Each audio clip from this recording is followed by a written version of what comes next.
I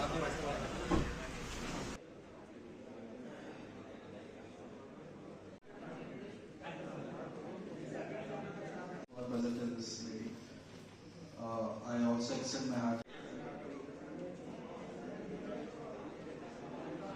రాబోయే 4 సంవత్సరాల్లో ఈ రాష్ట్రంలో ఉన్న 123 మున్సిపాలిటీలో ప్రతి ఒక్కరికి 135 లీటర్లు చక్కటి వాటర్ ఇవ్వాలి, ట్రీటెడ్ వాటర్. వాళ్ళు యూజ్ చేసిన వాటర్ డ్రైన్ చేయటంలో కూడా దాన్ని ట్రీట్ చేసి మళ్ళీ కాలువలు కదలాలి. వర్షం వస్తే చక్కగా నీళ్లు పోవాలి, లైట్లు ఉండాలి, రోడ్లు ఉండాలి. ఆ విధంగా డిపిఆర్లు తయారు చేసి కేంద్రానికి పంపించండి, శాంక్షన్ చేయించండి. రాబోయే 4 సంవత్సరాలు పూర్తి చేయమన్నారు. ఆ దిశగా ఈరోజు మున్సిపల్ శాఖ పనిచేస్తుంది. అవన్నీ చేస్తామని రాష్ట్ర ప్రజలకి, ఈ జిల్లాలో ఉన్న వాళ్ళందరికీ కూడా తెలియజేస్తున్నాను. అన్నిటికంటే ఇంపార్టెంట్ శాండ్ తెలుసు. అంతకుముందు శాండ్ చాలా అబ్నార్మల్ రేట్ ఉంది. దాన్ని తగ్గించడానికి ముఖ్యమంత్రి గారు అనేక దఫాలు అధికారులతోనూ అందరితోనూ డిస్కస్ చేసి ఫ్రీ శాండ్ చేశారు.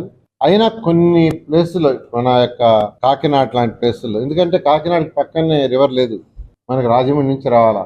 దీని రేటు ఇంకా కొద్దిగా ఎక్కువ ఉంది. తగ్గినా ఇంకా తగ్గాలని యాక్చువల్గా అంటే 21 లారీ 21,000, 22,000, 20,000. ఇవాళ ఏదో 19,000 అన్నారు. ఇందాకనే ఇవాళ 19,000 ఉన్నారు. అది 16,000కి వస్తే బాగుంటుంది సార్, రీజనబుల్గా ఉంటుందని.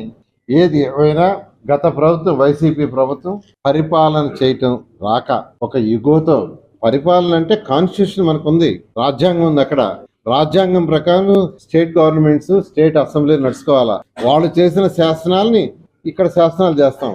ఆ శాసనాలని జీవో రూపంలో వస్తాయి. అది అధికారులు చేయాలా. కాన్స్టిట్యూషన్ తెలియదు, ఇక్కడ అసెంబ్లీలో శాసనాలు తెలియదు, జీవోలు తెలియదు, ఎవరి పార్టీ వాళ్ళు చేశారు.